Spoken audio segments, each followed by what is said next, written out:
Hello to all our first sentence. First sentence. It's a rough start.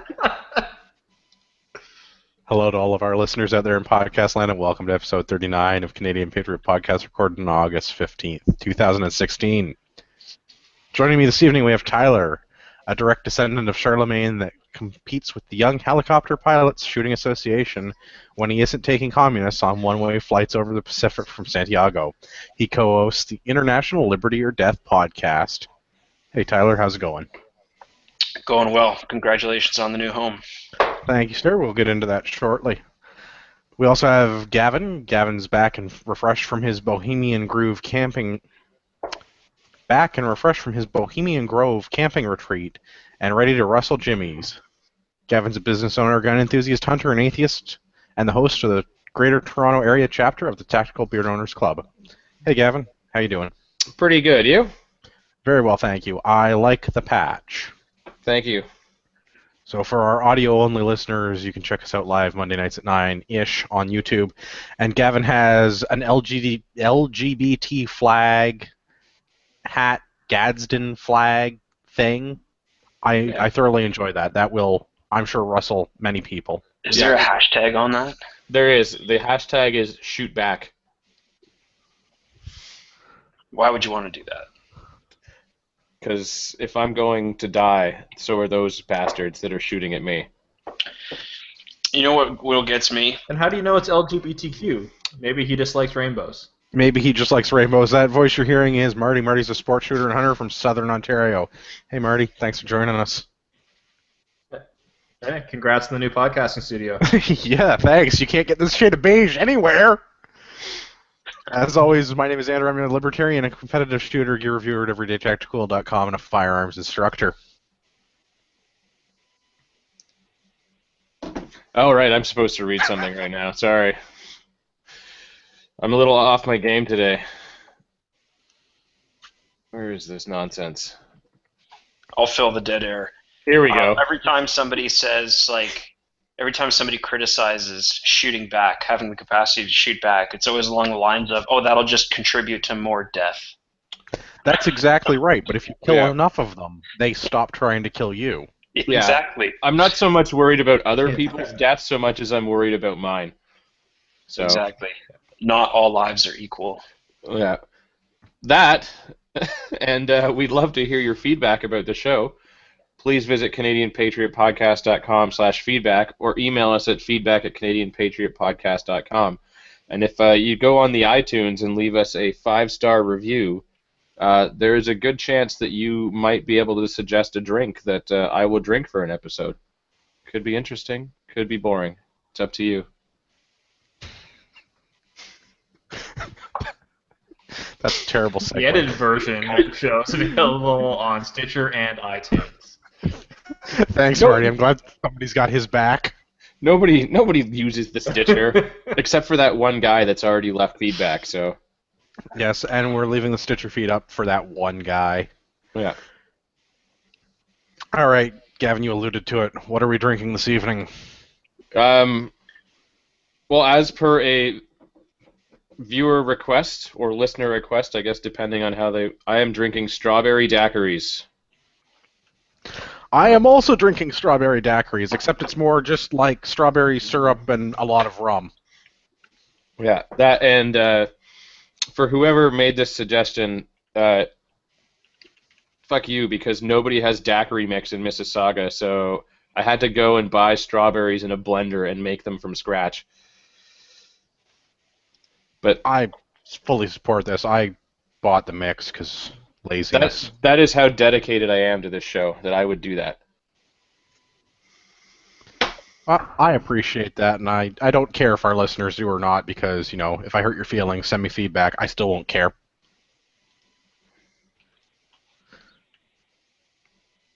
Who else do we have drinking? What I'm drinking? Yeah, no, that's what I'm like. Gavin and I are talking about this. Where did we leave off? Who's next? Tyler, what are you drinking? Rickard's White, my standard fare. All right, right on. Would you like to give us a review of it, the type of bottle it comes in, or how it's flavored? I just spent the whole weekend drinking Belgian Moon, which is essentially the same beer. And I just thought I'd mix it up a little bit and drink Rickard's White instead. That's it. That's a lot less nuanced than some of your other drink explanations. Well, yeah, my cider brief last week was a little bit more detailed.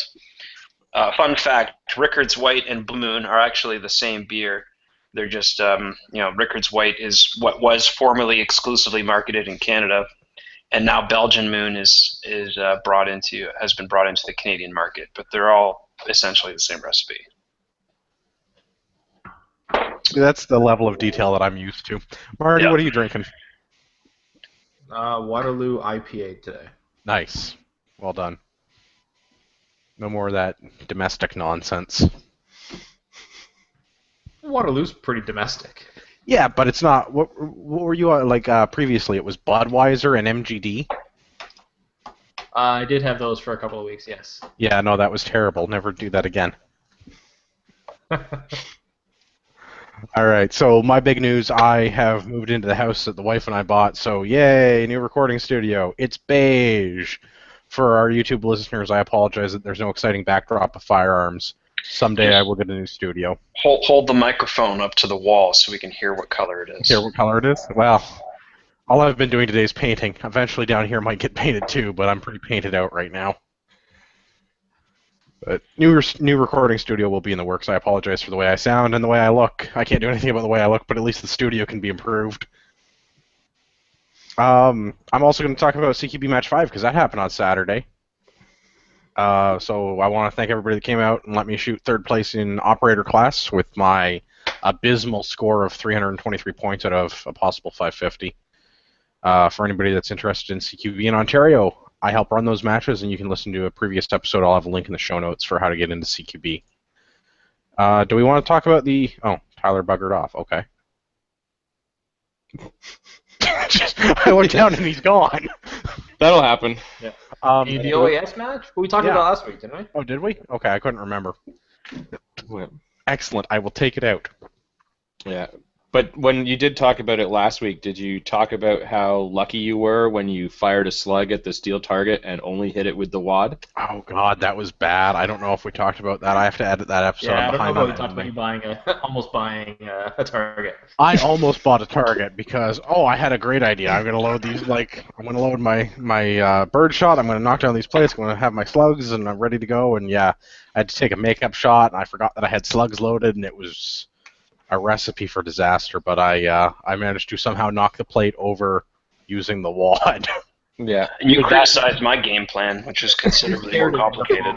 I did, and that was exactly why I was criticizing your game plan, was because I'm like, that's way too much going on. I will mess that up. I'm going to do something way easier, and I still found a way to mess it up. Yet somehow it worked out for you. Barely. Barely. Yeah. I wish I had the camera rolling for that. Too bad. Yeah, I only remembered to record 3 out of my 5 stages, but, whatever. I broke my camera now, so... I just remember standing there with Tyler and Jeff, and all 3 of us were kind of just like, that was a slug. Yeah, we all looked at each other, kind of like with like the lip, like, ooh, was that a slug? Hoping that nobody else noticed. Yeah. Yeah, no, I nearly bought a plate, but that's okay. Did you guys do anything exciting in the past week that you want to talk about? Yesterday, I took my girlfriend's best friend and her fiance out shooting. Kind of introduced him to handguns and nice. One of us. Yeah. So I seduced them to the dark side, as it were. They had a great time. The fiance was always kind of interested in getting into it, but he just needed a little bit of a push, and now he's found that, I told him that he shot most naturally with a Glock, so he's going to gravitate towards that platform, unfortunately. Could always be worse. But he's a natural, and so was she. She actually she did really well with even the 45. So. Yeah, I find women, for some reason, something with the 1911, it seems to generally work better. Like 1911 is an awesome pistol. Well, I don't. Yeah, but you take a lot of people shooting, and for some reason, women just naturally tend to do better with a 1911. I have a theory, and it's because it's hard to mess up the trigger press on a 1911. Yeah, I could see that because it's even just a crappy one. great. Yeah. I don't know. I like 1911s. Whichever. Anyway, anything else cool going on? I noticed Simon commented on my Facebook post about tonight's episode, so I went and threw on the S&J Hardware armor plates. I think I mentioned them last week, but I'm going to mention them again anyway. I'm wearing them right now in a high ground plate carrier, and I just weighed them about an hour ago. 26.8 pounds for a set of level 4 AR500 plates. So they got some heft. I have a lot of confidence in them. Very comfortable product. Check them out. They've got the best price in town for what you're getting. I'm told that they have test plates that stop or have stopped 50 BMG from penetrating. So that's pretty damn good. Yeah, that's respectable. You said they're level 4 plates? Yeah.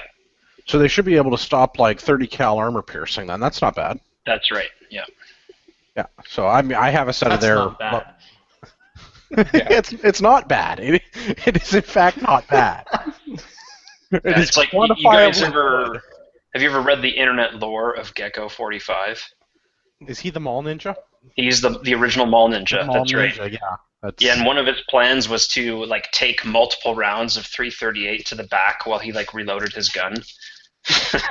And so that was a consideration when choosing body armor.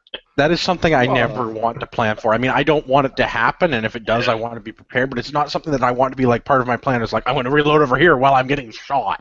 Yeah, I'm fairly confident that he was just like perhaps the internet's most glorious troll.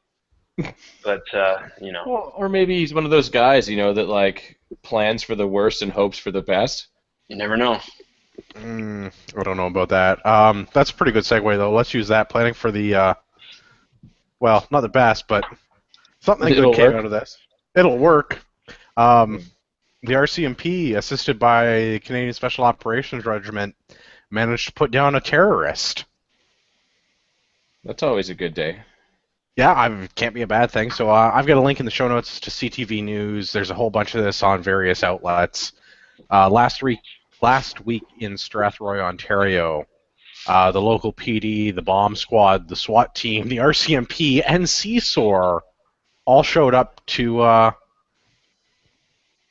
don't know, I guess a potential terrorist, somebody that they suspected of having ties to ISIS, who managed to detonate a bomb and get himself killed. Yeah.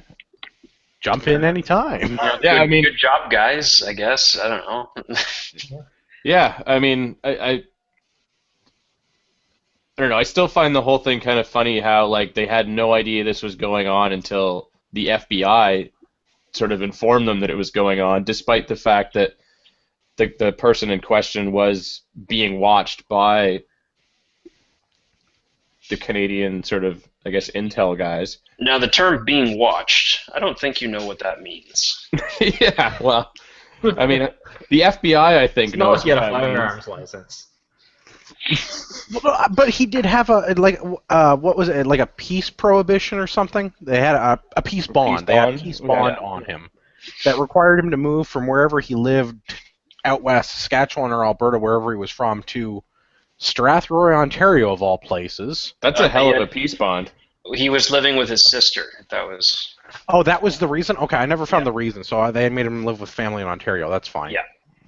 And then the conditions where he couldn't use a computer, couldn't use social media, couldn't possess weapons or explosives. Obviously, he wasn't actively surveilled. Yeah. So they basically wagged a finger in his face and say, "You be nice now. You're on the honor system," and then walked away. And then nobody paid any attention to him until the FBI said, "Hey, this guy's going to blow some train station up or mall or whatever he was going to target." Yeah. So luckily the U.S. had our back. Yeah, that's a whole interesting. Has anybody seen like where the FBI sourced that info from?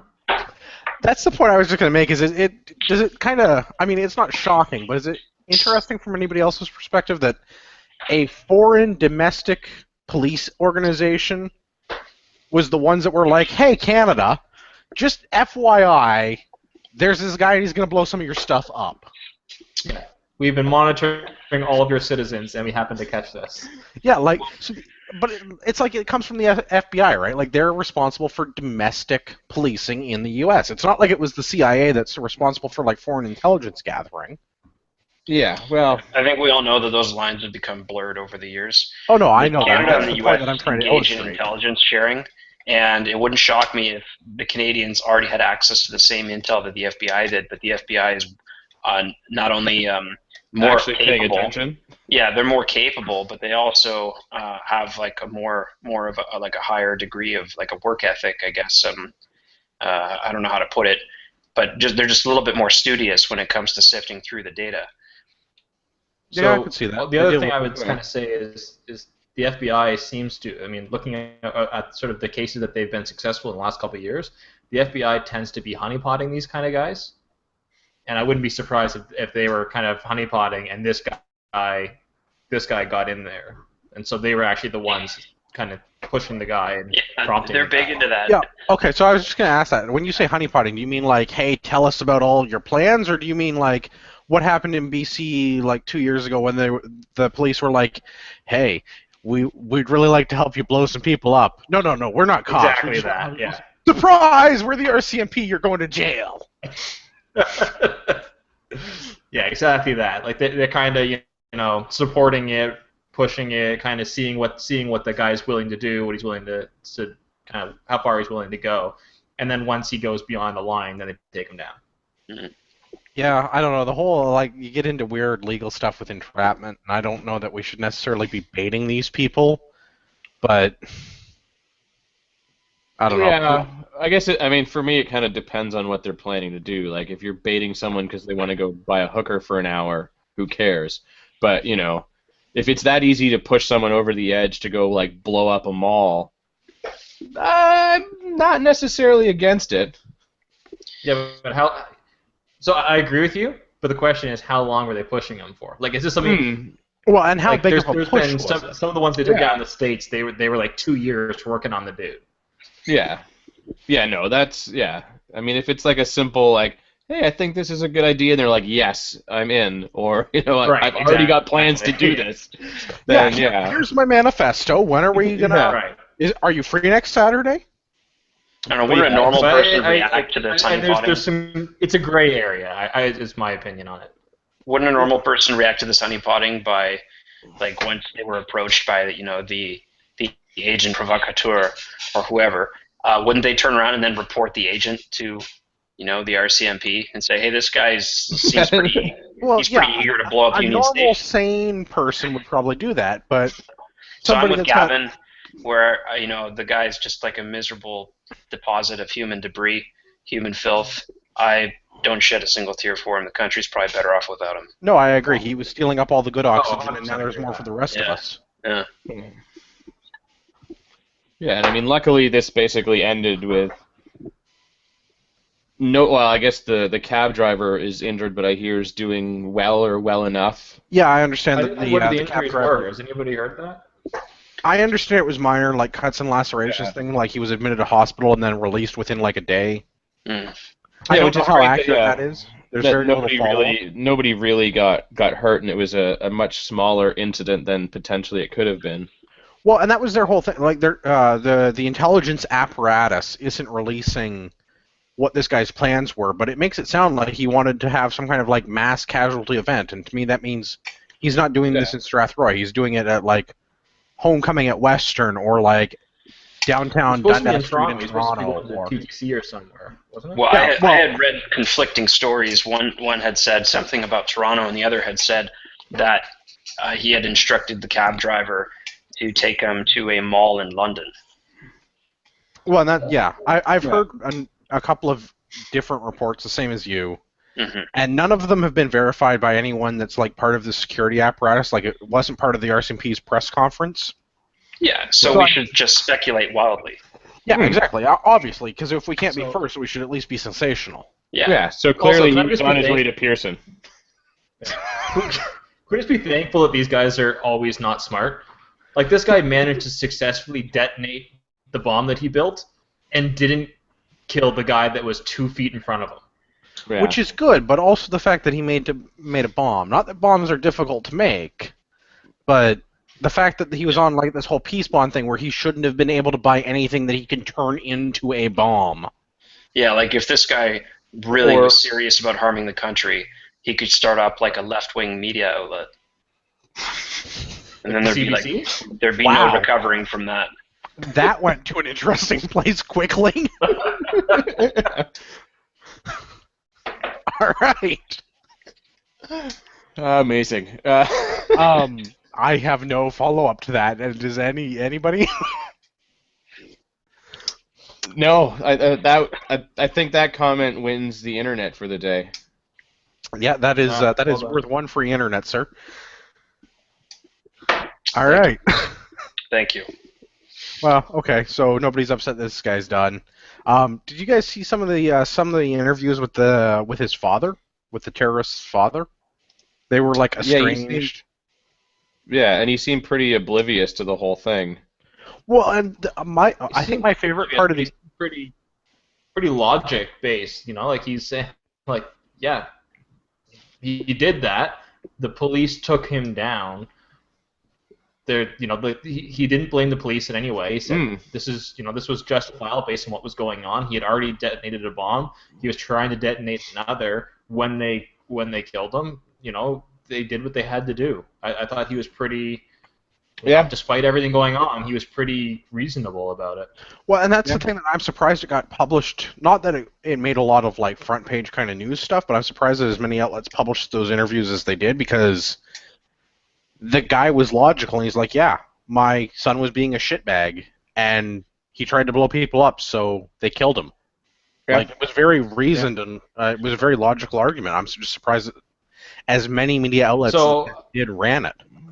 No, and to that point, today in my local newspaper, they ran an article of another third-party woman that was outraged that the parents were reasonable about it, so they got somebody else that was pissed off about it, and that the police failed him by not, you know, talking to him earlier and things like that. Well, you have to remember that it is the current year, and our fearless leader tells us that if you kill your enemies, then they win. So this guy won then. Really? Yeah, basically, he Yeah. won. He won the Epsiode prize. Well, you know what they say, I right? mean- If you play stupid games, you win stupid prizes. So yeah, he won. Yeah. But didn't the police already talk to him when they like forced him to relocate halfway across the country and like dramatically alter his lifestyle? Like, wouldn't that be the intervention point where you can, you know, make serious reflections on your life choices? And I'm surprised that no one in the media, or that the media has published an interview from, has made the argument that the police have denied him a right to due process because they killed him. that is surprising. I'm surprised that this has not been framed as like an execution, or that there have been any complaints by the leftist liberal media rags saying that the military doesn't need to intervene in these sort of affairs. This is what we have police for. I'm surprised that nobody's like upset that CSOR's there. Yeah. Well, I mean, they're not sure as of right now whether he died from the bullets or from his own bomb. Does So- it make a difference? You guys missed the part where he's white? Yeah, okay, so that also entertains me greatly. The guy is like the whitest dude ever. Yeah. But that's probably why they're not pushing that narrative. Yeah. Exactly. Yeah, we're not going to name his name because I don't want him to live in infamy, because that's part of the reason why I think these mass killers do what they do, is to get famous. But yeah, he's like a generic 20-something white guy with like an ugly goatee. Yeah. I mean, like, he lives living in Strathroy, so Yeah, just think of a skid that lives in Strathroy. That's what this guy is. yeah. Yeah, I think for a lot of reasons, like, Even it doesn't fit- Strathroy. Strathroy is a nice small town. Yeah, but keep in mind, he was located there, like, by the police. Like, He still looks like a skid.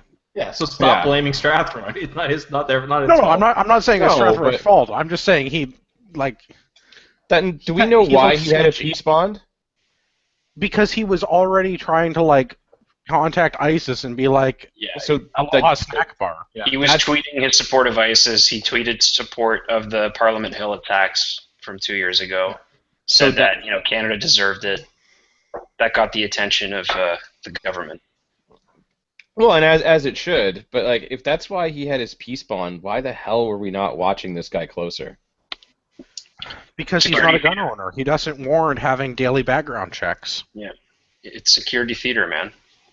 Like at the tail end of that article, and thank you, Andrew, for not directing us to the CBC or Global. Oh, the CBC articles were all terrible. Yeah, you know what? The comments are more wrestling than anything, but the end of the article it notes that Ralph Goodale, our Minister of Public Safety, had indicated that our terror threat level remained at medium, with no explanation whatsoever as to like the different grades of terror threat levels and what security changes, like what measures the country takes at the different levels. It's just total BS. Oh, it is. Actually, on that note, before we go into the main topic this evening, can we talk about the total absence of leadership by Fearless Leader? Shiny Pony's off in Japan having some sort of a vacation or something. Yes. No, he's back from Japan. He's on a different vacation now. Isn't he just like randomly wandering through the woods or whatever, like meeting people? Yeah. Well, yeah, you got to take your shirtless selfies when you come out of a cave, and Sophie walks up to people and is like, "You have to go in the cave." Yeah. I wonder, hey, would I get in trouble if I said that I hope Trudeau gets dysentery and dies? Whatever, you're probably already on a watch list. On one of his foreign adventures, he just gets like malaria and dysentery and just croaks because they have like horrible social health care. Where we clearly don't watch people at all. Yeah. Well, yeah, the watch lists don't do anything. The problem is we have firearms licenses and the government knows who we are and where we live. Let me refresh the YouTube video. That watch list does stuff. Yeah, that watch list. Yeah. Let's see if the views jump by an entire police department. Then I'm pretty sure the only reason that our terrorist watch thing is at medium is because there's all those 1022 magazines out there that are scaring everybody. Oh, yeah. I may have allegedly transported high-capacity 1022 magazines earlier today. Was there an unmarked cruiser behind you? No, it was marked. I'm not sure why they kept flashing their lights at me, though. That was kind of a jerk move. Yeah.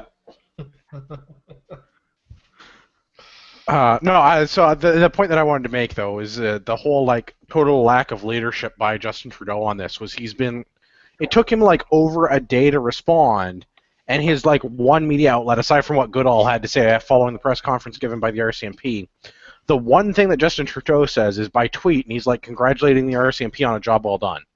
It's like, but the FBI was the ones that told them to do it. Yeah, the FBI did the work.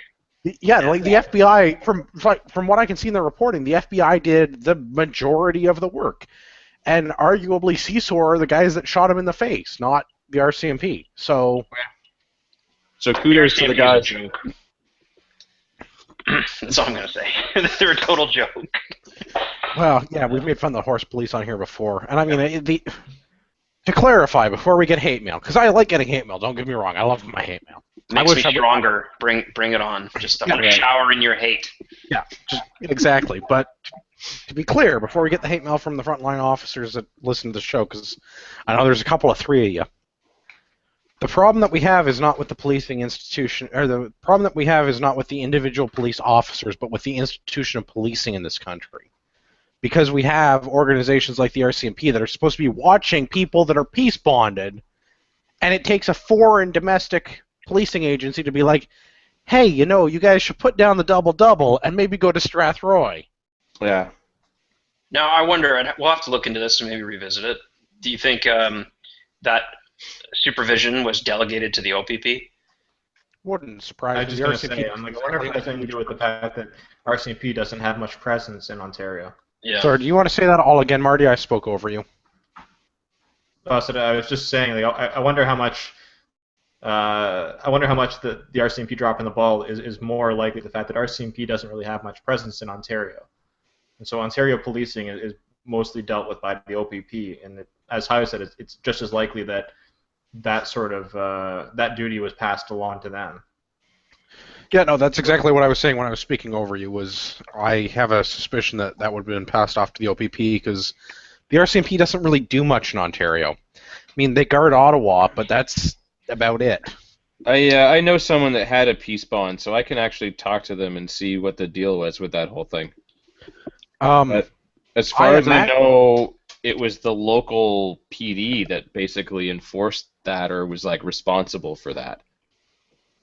Yeah, based on my experience with peace bonds, that sounds right to me.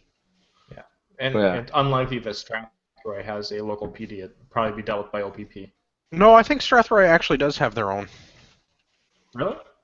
It's I'm all of double like 4 checking guns, as we speak. probably. Yeah, they probably Well, do. yeah, I'm sure it's not large. I'm just saying, yeah, Strathroy Caradoc has their own municipal police service. So, in any event, it likely is not the RCMP that's doing their checks, which is the point that we're making. Yeah, and for something like So- this, I mean, if it's a terrorist threat, like I mean, if you're on a peace bond because of something stupid, then fine, the local guys should be looking after it. But like, if it's like a terrorist thing, I mean, the group that's responsible for keeping an eye on that kind of stuff should be the one keeping an eye on that kind of stuff. Like, No, Yeah. I agree. There's delegation of responsibility there. And Yeah. the moral of the story here is that this kind of stuff can happen, and it looks like it's going to happen, Yeah. ongoing in the future. And there's really not a whole lot you can do to stop that. But in the Ultimately, meantime, I mean, I know it's sad to say, but no one's going to be taking this shit seriously until something major happens in Canada. yeah, until you get like a 9/11 type event or something like that. Okay, so we've already had Then- somebody shoot up Parliament. What's the line in the sand that we need? Because nobody cared that somebody went into Parliament and was like, you know what? Aloha snack bar, everybody. Well, I think part of the problem that we're having up here is that, there's a lot of like lone gunmen or lone explosive men, if you will, situations where it's kind of one person that's easily dismissed as a nut, right? Because some of them have been pretty unstable and not rational people that have decided to do this out of some sort of fanatic reason, but are just like, I'm crazy and there's some shit going on the internet that appeals to me, so I'm going to pledge my support to them because I'm crazy and I'm going to blow people up or kill people. Right? So I agree with you, and that's how it's being dismissed. But I mean, that's ultimately what ISIS is. ISIS is an ideal. It's not like a Oh, for sure. fully functioning business with a CEO No. and things like that. It's, But I mean, it's not it's like an ideal that people are acting in sort of in support of. I agree. Like, and that's that's part of the problem though, because like there hasn't been like an organized group of people that have sort of like decided we're going to do this, where you could easily go, okay, that's terrorism because that's an organized group of people. Even if they're poorly organized and ill-equipped, it's still a collective group that has decided to cause harm, as opposed to one person that's easily dismissed as being crazy. Yeah, but There's it's not an like unwillingness ISIS is to a connect the nation dots. state. Yeah, I mean, I think That's we've all why said it Tyler, before. I think it's the whole lone wolf thing. I think is a way of keeping the populace calm. Like, don't Yeah. worry, guys. This was just this one guy. Yeah, exactly. I mean, and I think we've all said it before at some point on the show that like it's really only a matter of time before something happens here. And I mean, things are already happening, but yeah, like something major, something more organized than one guy that has some crazy idea. It's going to be a group of people that actually pull something off. But regardless, at the end of the day, no matter how much intel they have on whatever's going to go down, it's pretty clear that they keep it on the back burner. And that might be for whatever reason. Obviously, not in the case of the Strathroy thing.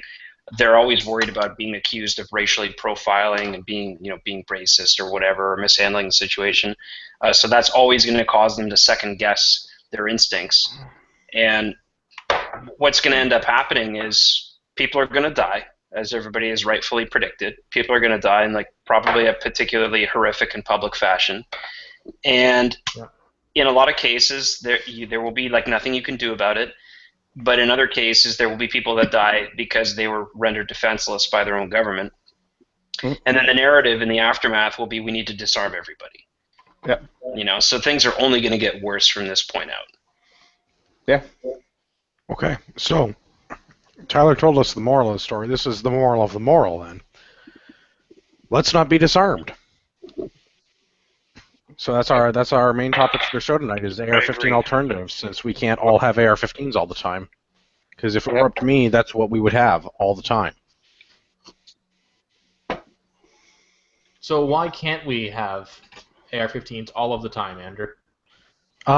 Mostly because the government thinks they're scary and doesn't trust us, despite law-abiding licensed firearms owners being 2 million strong in Canada and statistically the safest, most law-abiding segment of society?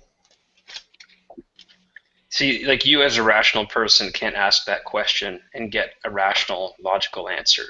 I don't know. I think I did pretty good. We all understand that there is no logical reason for it. There's no data to back up the restriction. If anything, we know that the Coalition for Gun Control was bought off. They didn't need to be bought off, but they were paid by the Liberal government to lobby the Liberal government for more restrictions. We know this took place in the 90s, and this is the way these people operate. Okay, so within the current realities of the AR-15 doesn't the Coalition for Gun Control... Sorry, doesn't the Coalition for Gun Control, don't they continue to this day to get funding? Yes, they do. Yep.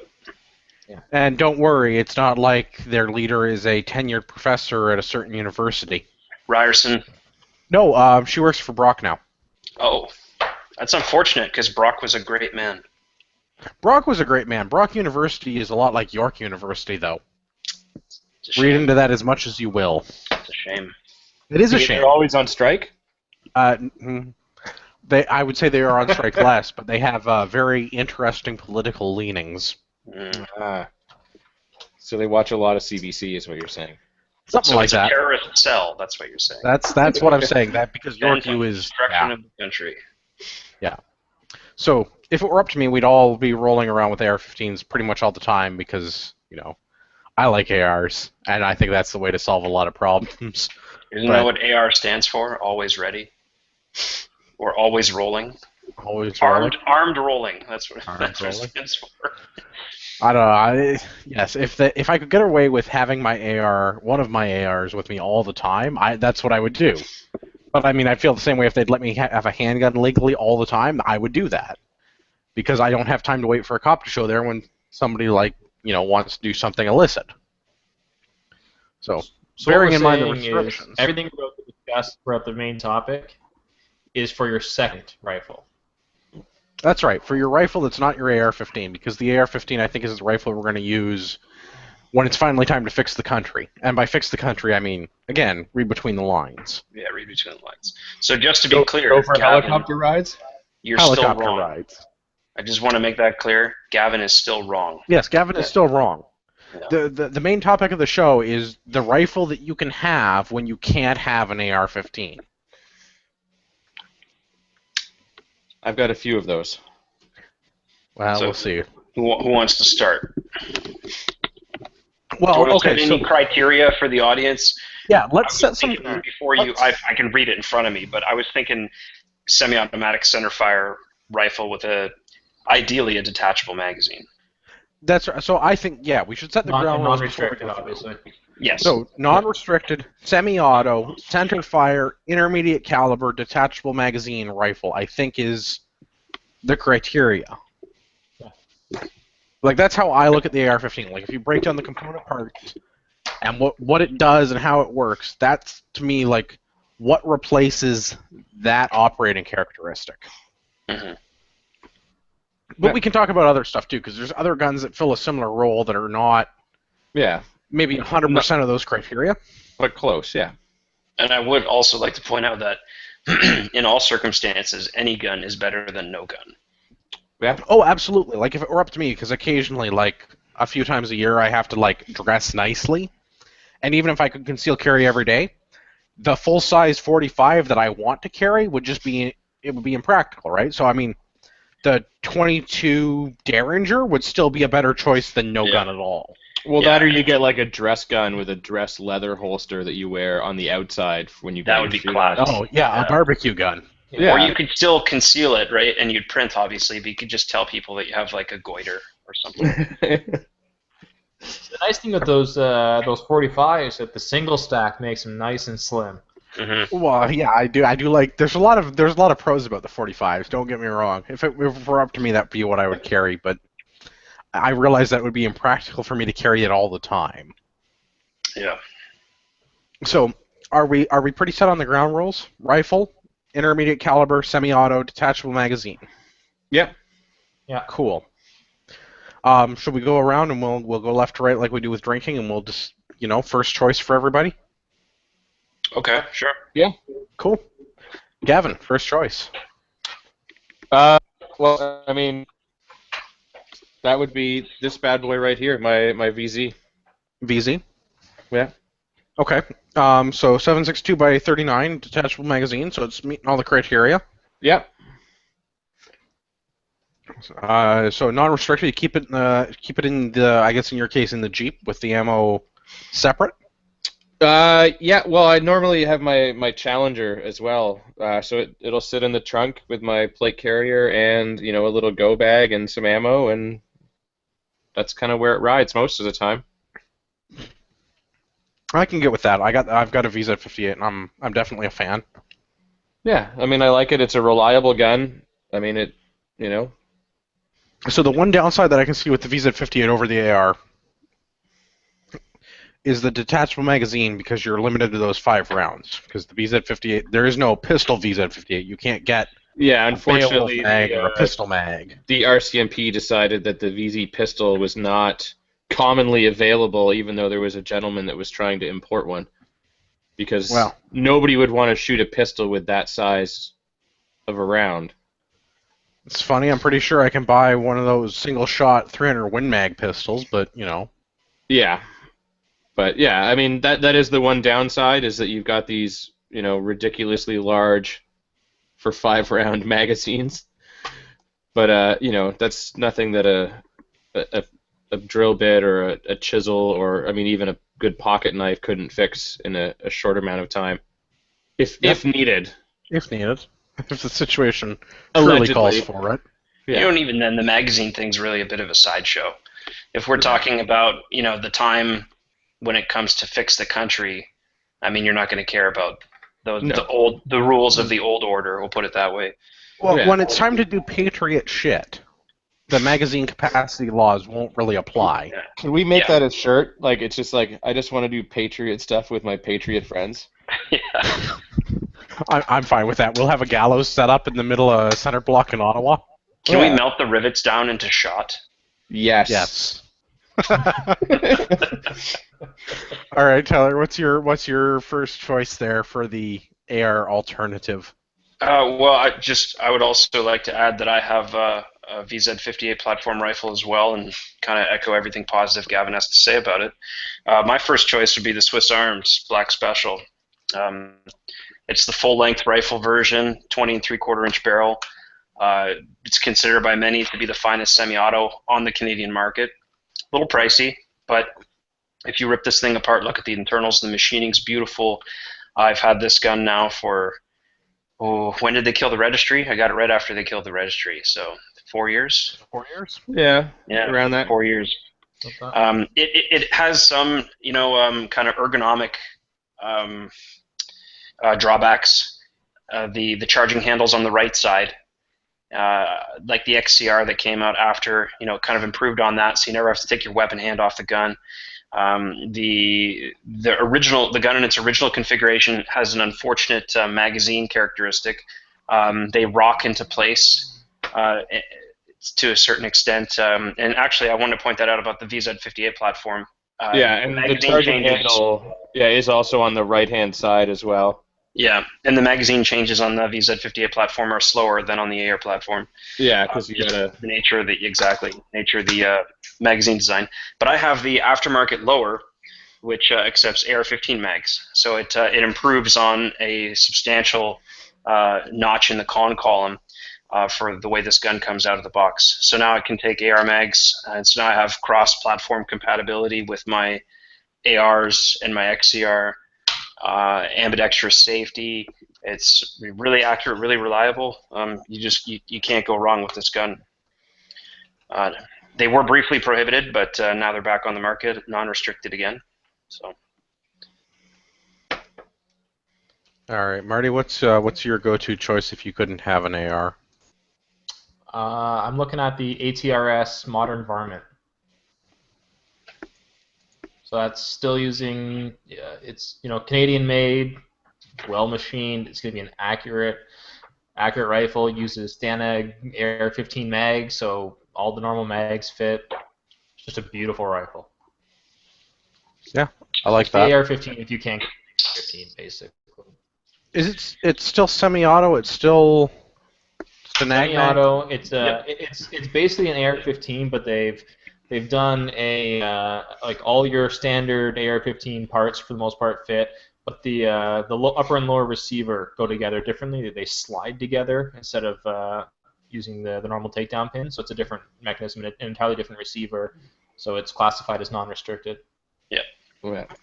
Which is brilliant that they managed to do that. But I mean, again, like, it's so stupid that, like, if that one is considered non-restricted and then something that's almost exactly the same is considered restricted.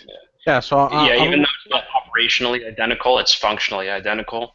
Yeah. well, but we could make that argument based on the whole detachable semi-auto direct impingement. Right. Like, Sure. Yeah. the AR-15 is no different than a Mini 14. Oh, for sure. But yeah, the fact that there's a gun that pretty much looks exactly the same and a good chunk of the parts are interchangeable. The only difference is that, like, one hinges together and one slides together, really. I mean, is ridiculous. A little bit more to it than that. Like ATRS, I mean, their reputation kind of stands for themselves. Like they're a hell of a company. They make great guns. Yeah, I've been looking at one. But the internals are all different. Sorry, go ahead. I was going to say the downside to it is the price. You're paying for a small production, high accuracy machining.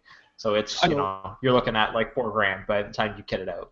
I think that's the problem though with a lot of these non-restricted black guns though, right? Like, I mean, you're guaranteed you're going to be spending at least $1,000 on any of them.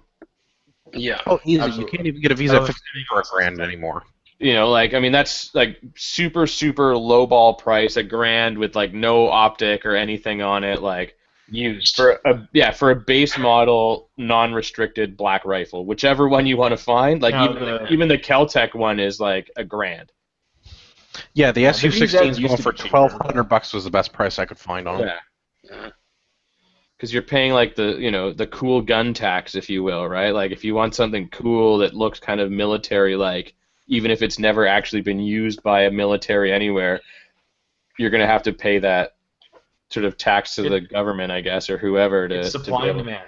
Yeah, exactly. It's what the market will bear. And for non-restricted black rifles, people are buying them faster than they can make them, so they're charging more money for them. Yeah, it just sucks though. Yeah, you always have to balance the supply-demand equation. Expensive supply is better than no supply. So when you keep prices artificially low just because, then you end up having bare shelves. So if the market will bear a higher profit margin, then they're going to pursue that. And I don't fault them for it. It's and rightly so. That's the way capitalism is supposed to work. Yeah, but it just sucks when it's higher prices that they're getting that are the only reason that they're even available in the Canadian market for us. Exactly.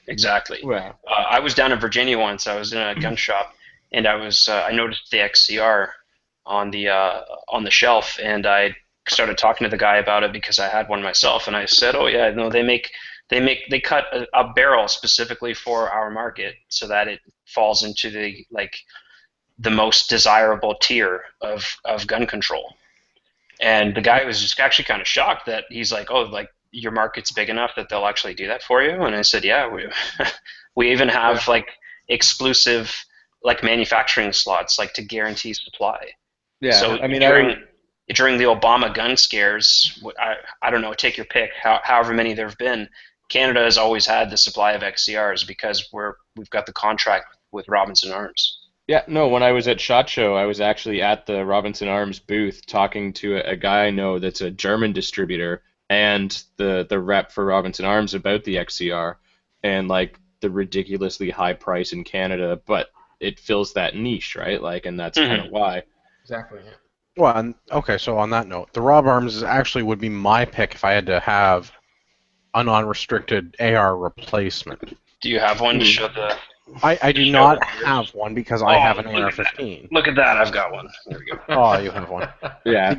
To me, that is without spending $4,000 on the Swiss Arms or going to the weird proprietary Alberta unproven tactical rifle, that's as close to an AR as I can get. Yeah, I definitely wanted to grab one of those because, I mean, I think they're a great gun. I like them. And yeah, They sweet. Way back in the day, years ago, I asked myself the question, what non-restricted black rifle, is available to me as a Canadian, and it came down. I was like, I'm okay with spending money. I I value quality over the price, and then the price comes into question when I'm trying to find like the value, the final value calculation, and then so it really just came down to the XCR and the Swiss Arms, and at the time, the new price for an XCR was like 2250, 2350, and then a new price for a Swiss Arms. Sorry, did I screw that up? A new price for the XCR was 2350-ish, and the new price for the Swiss Arms was about 3500. And there were a lot of other guns in that price range: the Tavor, the RFB, the ATRS now, which wasn't available at the time. But I ended up just getting both because I wanted to put them through their paces. And still, years later, I still can't decide which one I want to keep. And so the answer, whenever there's a dilemma in guns, the answer is always both. Yep, absolutely. I'll agree to that. I mean, the more the better, right? Yeah. Yes. Yeah, and Andrew, you, as soon as you have some change rattling around in your pocket, definitely grab one of these babies. They're awesome. They are sweet. It even has ergonomic advantages over the AR. I'd mentioned the left side charging handle. You probably can't really see it on the YouTube video, but the left side charging handle is awesome. You never have to take your weapon hand off the gun. Ambidextrous safety and an ambidextrous bolt release, and I believe the newer models have an ambidextrous magazine release out of the box. So it's fully there's ambi. a lot of pros in the XCR, and I really do like the XCR, and it's cheaper than the Swiss Arms. The Swiss Arms, don't get me, the Swiss Arms are very nicely built rifles, but I think the XCR gives you a little bit more for your money, and it's a bit less money. I agree. And I should point this out to anybody considering making the purchase. The XCR is more readily made into a modern sporting rifle. The Swiss Arms, as it is, there are two main models, leaving the different barrel lengths out of it. You've got the flat top receiver and then the standard receiver with a rear diopter sight. The flat top, yes, you can throw an optic on it. The one with the rear diopter, you have to buy like a little adapter, and it just raises it really high, and you end up having to buy like a cheek riser for the proprietary stock, or you have to buy a aftermarket lower to put on an AR stock and mess with your cheek heights there. It's not really modifiable out of the box, so you're going to have to spend big bucks to get it to where you want it to be if you want it to truly replace your AR. Yeah, I can see that. Should we talk about things that are maybe, or before we go into that, because I want to talk about things that are other options that maybe don't meet all of our criteria as well as the models that we would all pick. What do you guys look for, or why would you pick those rifles that you would pick? Sort of like what drives you to that option? Like, all right.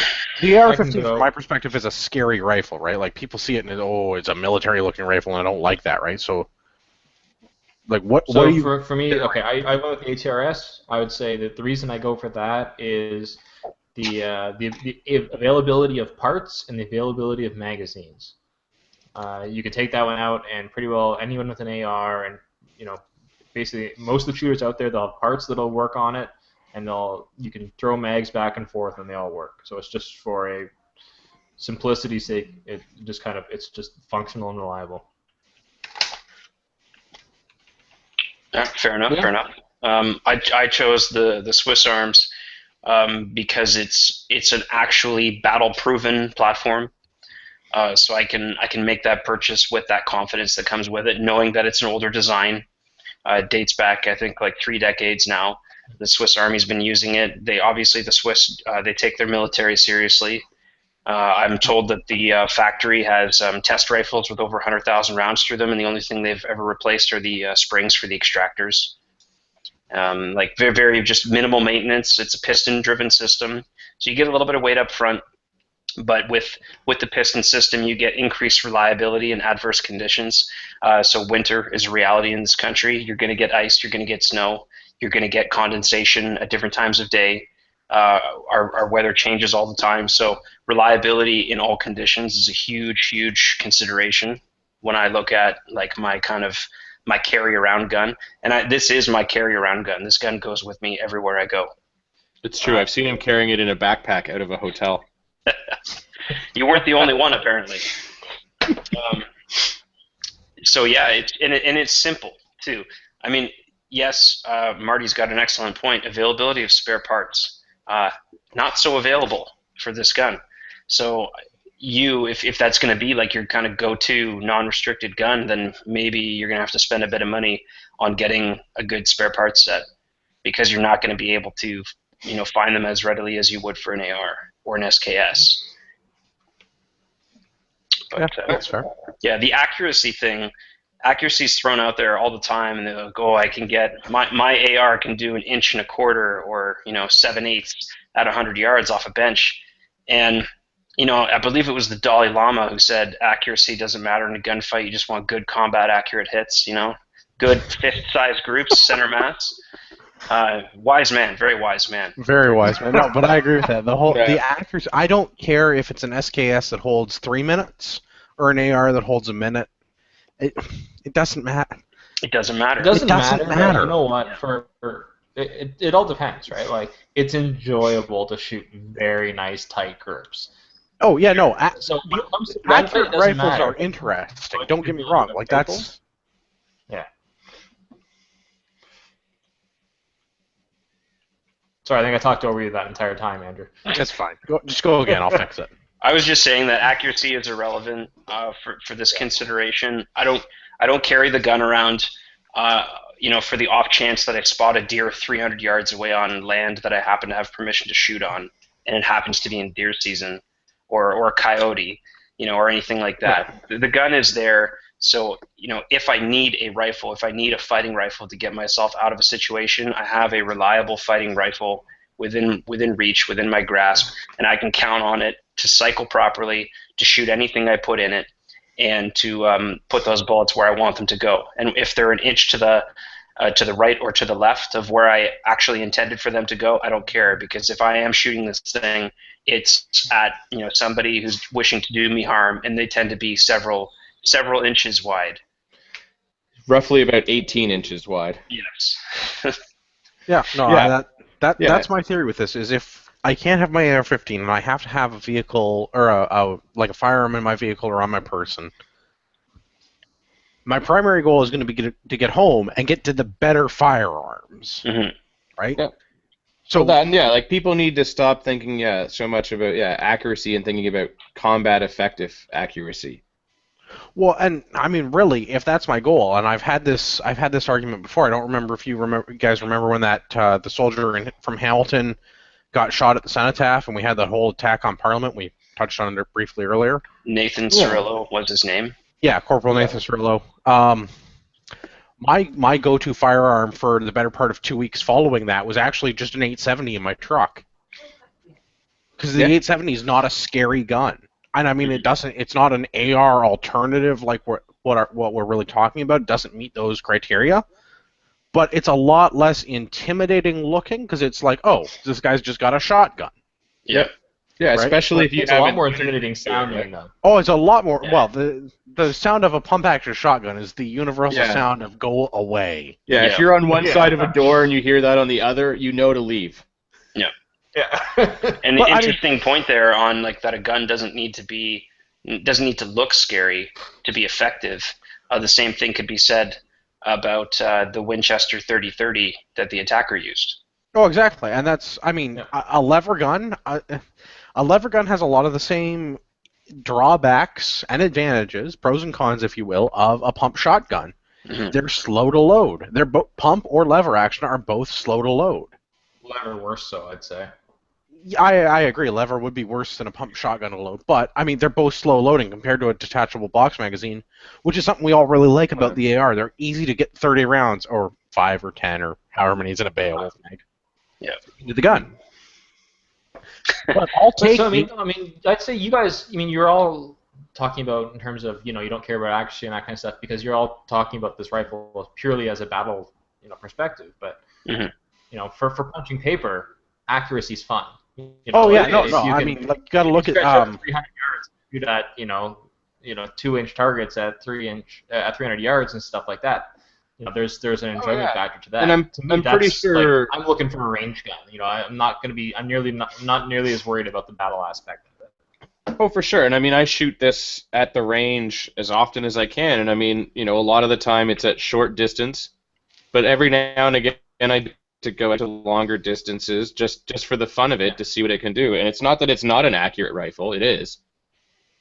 But it's just a different level of accuracy. That's all. The VZ is a mechanically less inherently accurate rifle than an AR, which is mechanically less accurate than a bolt gun's going to be. Like a 700, Remington 700 is going to beat any semi-automatic rifle all day, every day.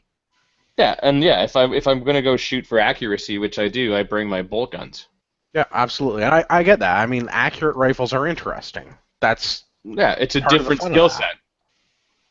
Yeah, but I think part of it depends on what is the goal? What do you want to do with these rifles? And to me, it's my get home and get to better rifles rifle, or in my case, a shotgun. Because I don't want to carry a lot of shotgun ammo, but I know that if I have to get home and I have to abandon my truck, and I've got to go a ways to get home to get to a better rifle, a boring 870 with a laminate stock is going to look a lot less scary, and they don't know that there's 8 slugs in it. It doesn't. Yeah. That magazine capacity-wise, that's just as much as my AR has. Oh, I mean, if we're going from a survival aspect, your pump action shotgun makes a lot of sense. Just the variability in terms of what rounds you can throw in. Yeah, sure. I'm absolutely. And I mean, I don't really look at it from a survival, get out into the woods and hunt in the wilderness and live off the land. I mean, I really look at this as how do I get home and get to the rifles that I can use to defend my property and my family? Yeah. Yeah, ideally, I would have my one in my trunk, and it's usually either my shotgun or my VZ. But then if I can get to my house where I have better, more accurate rifles that can shoot at longer distances, that's ideal. Yeah, I mean, really, if you really want a knock around in your trunk kind of a gun, there's nothing really wrong with an SKS. No, I mean, unfortunately, someone has proven their combat effectiveness relatively recently in Dallas as a viable platform, even though it was designed, in the 40s?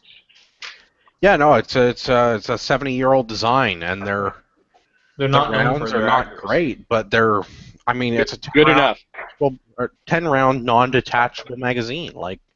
I believe there is the SKS M that does have a detachable. SKS D. D. Not that we're gonna quibble over letters, but the D has the detachable AK magazine. Yeah, but you're still limited to 5 rounds, so I mean. Yeah.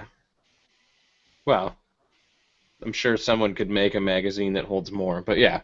Yeah, I'm sure there are magazines that hold more, but I mean, really, if you're gonna have a cheap gun that lives in the trunk of your car, that's your last resort gun to get to your better guns. Because I mean, the SKS is still a great platform.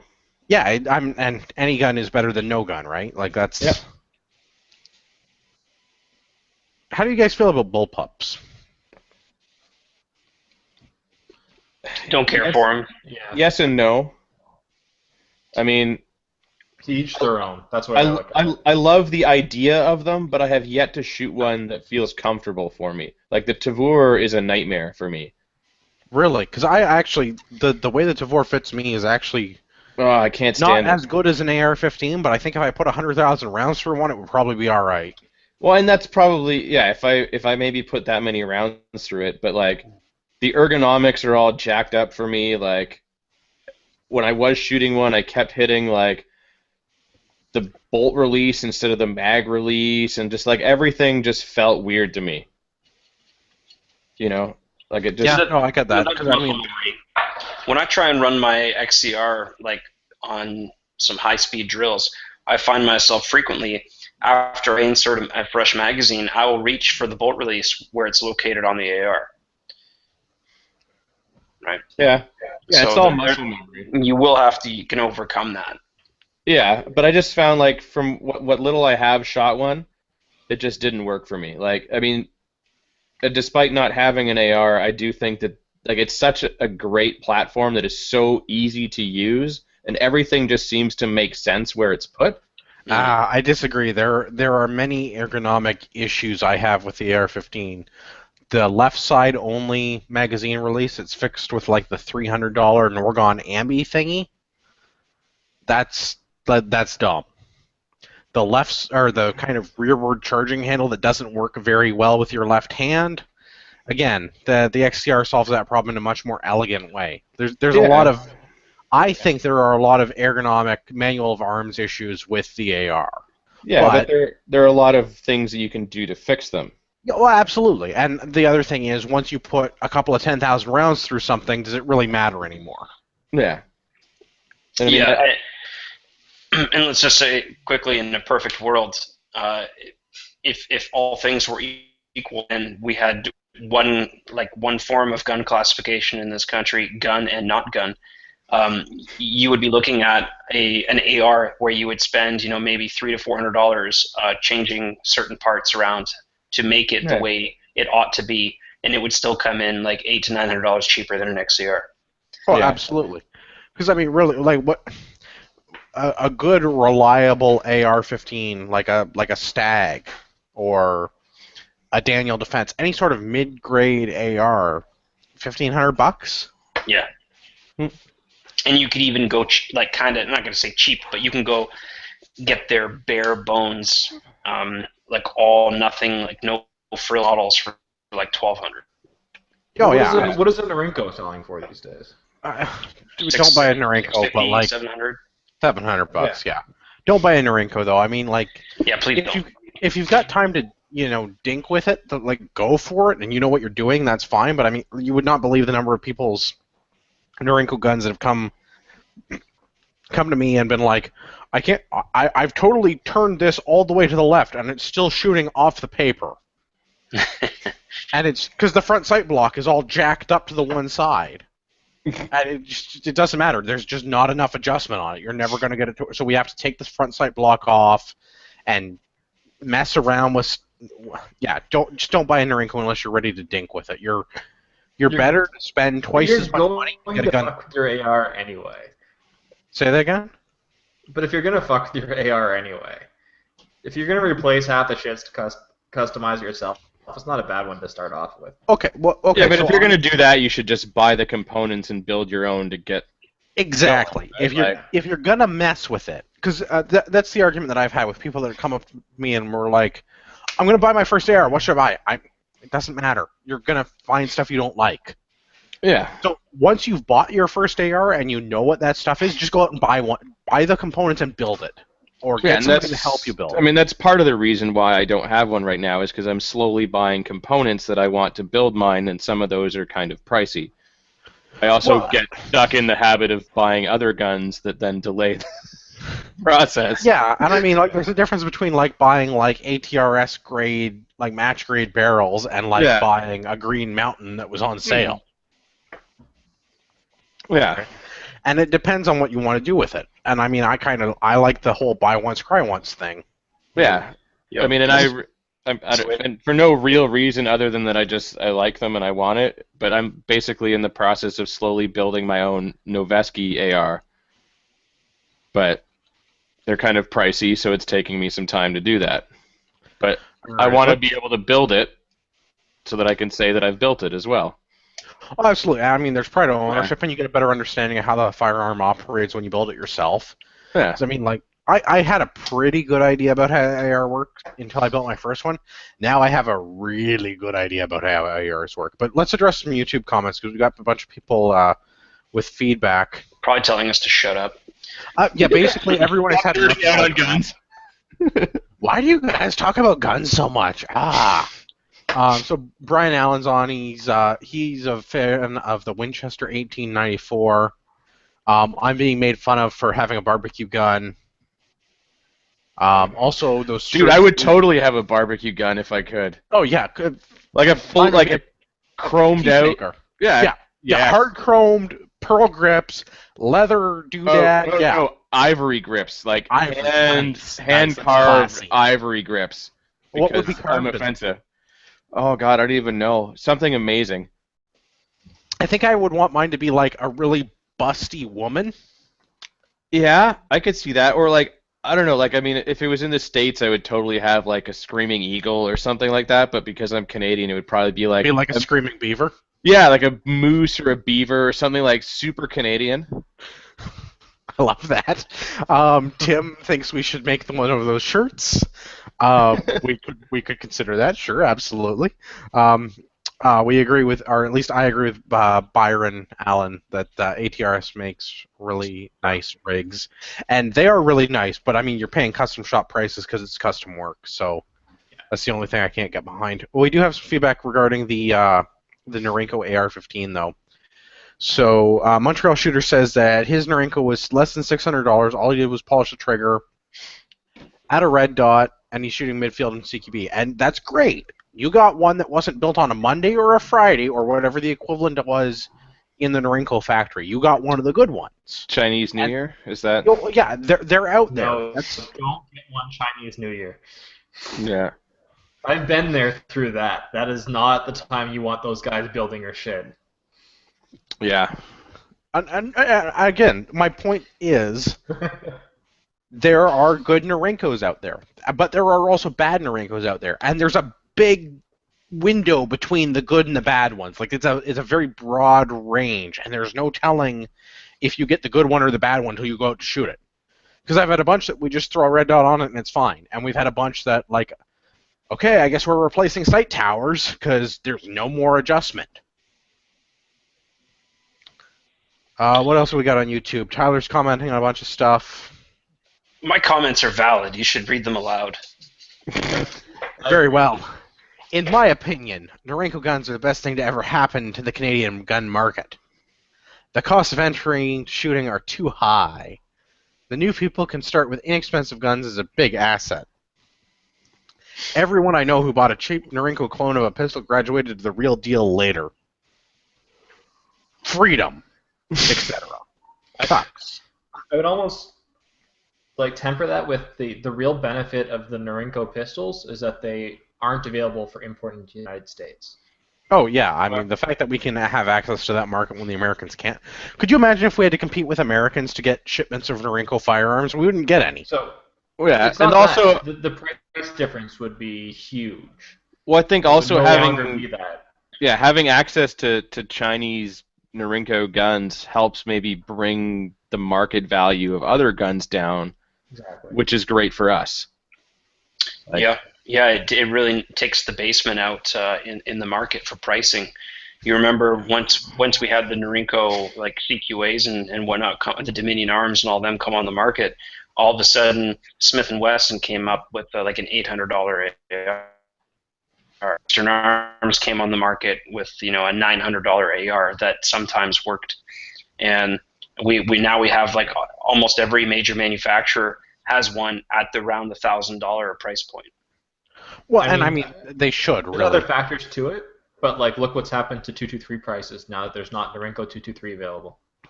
That's true. That's true. You're probably like north of 60 cents after tax for a factory round now.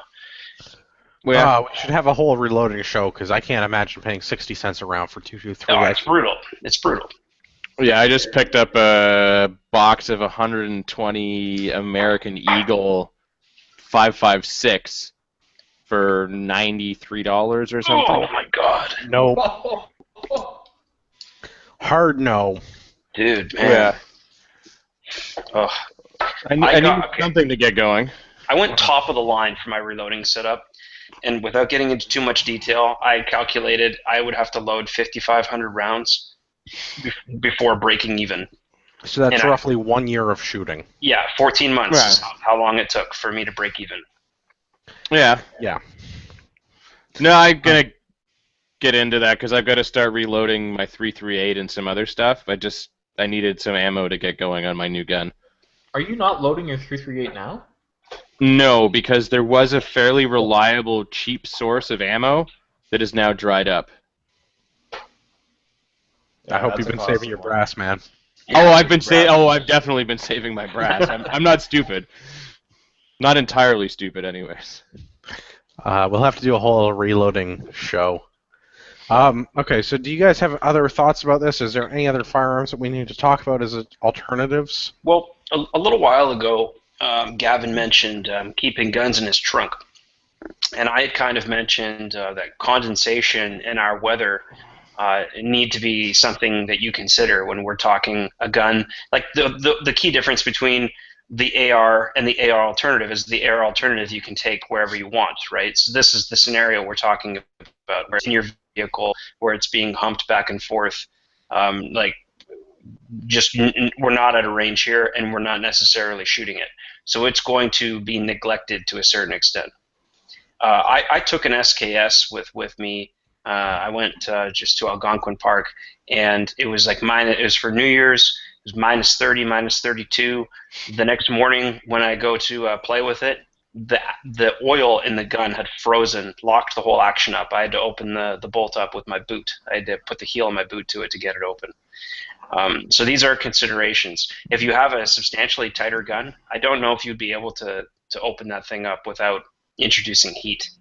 But the fact that we're talking guns with sloppy tolerances, like the SKS, like the CZ 858 platform, there are certain advantages to having guns that are kind of built more for reliability and less for accuracy. Yeah. So you're saying we should all buy AK-47s? Well, I'm saying yes. I mean, if you can get your hands on one, buy one. Just don't tell anybody. But be careful about what lube you use, I guess. I just thought that, yeah, it was REM oil, by the way, so REM oil will freeze in minus 30. For an AK, you just slap a little extra Cosmoline on and you're good to go. But I thought that maybe this is something we kind of really didn't talk about. Were just some of the alternatives to what we personally had or what we would personally pick. I thought the SKS was a great one. Despite it not having a detachable box mag, it's a fantastic truck gun. Yeah, and if you get good with stripper clips, you can reload that thing pretty fast. I was going to say, with stripper clips, you should be able to be pretty well as fast as mags. Pretty close, yeah. I would say it's close for sure.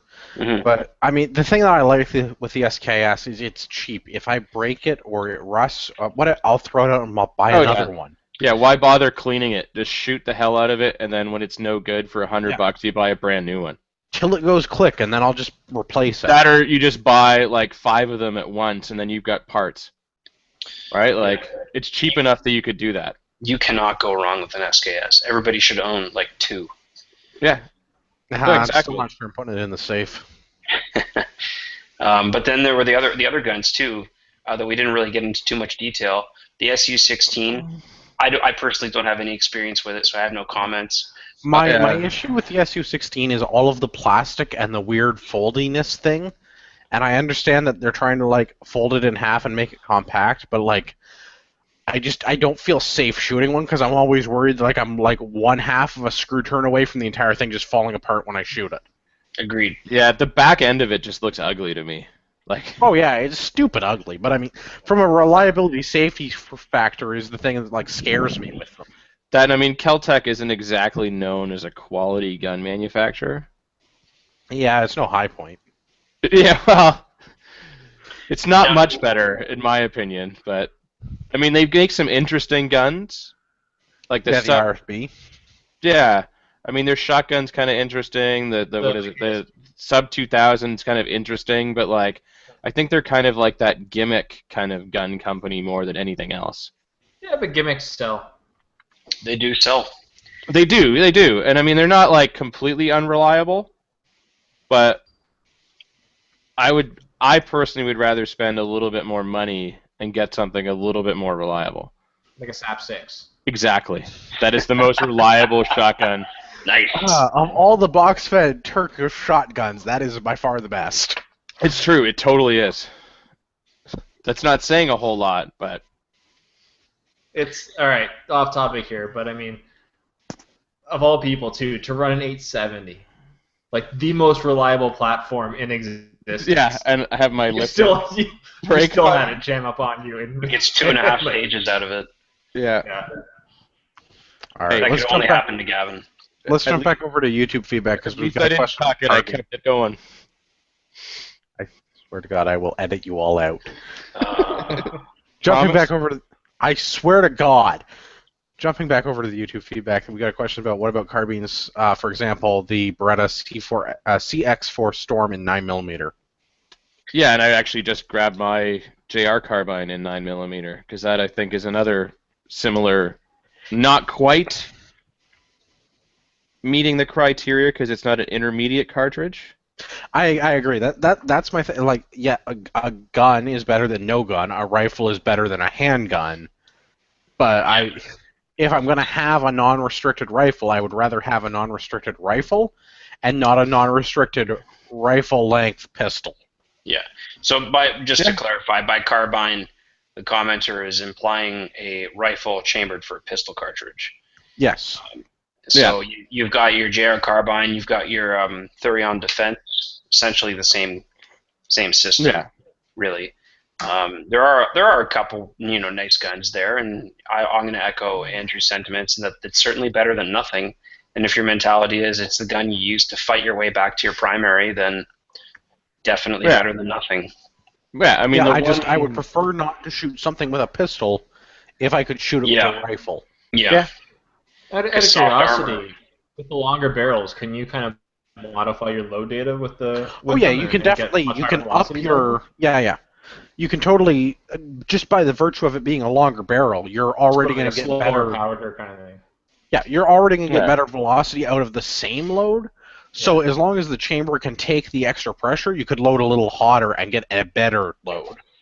Yeah, I know the JR carbines you can use, what is it, plus P? Plus P, yeah. On them safely and not a problem. And I mean, it's a really fun gun to shoot. And the great thing is like 10-round pistol mags, but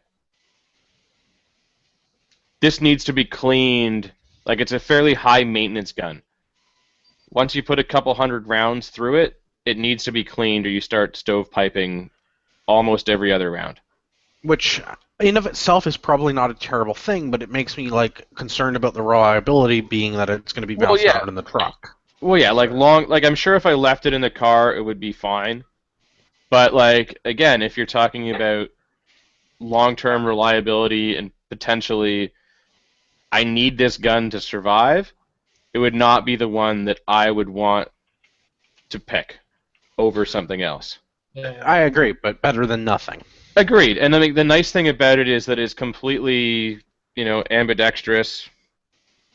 You can flip everything around and why is it fouling so much? Is it kind of overgassed, or is it just the? It's just the nature of the design. It just gets really dirty really fast. That's just how it is. Yeah, I can see that. I mean, is there? Oh, actually, Gavin, you recently got an MVP, right? Yes, I have it right here. Let's talk about that, because I actually considered for a long time getting a pump rifle as a truck gun. Yeah. So. And the MVP would have been the one that I picked.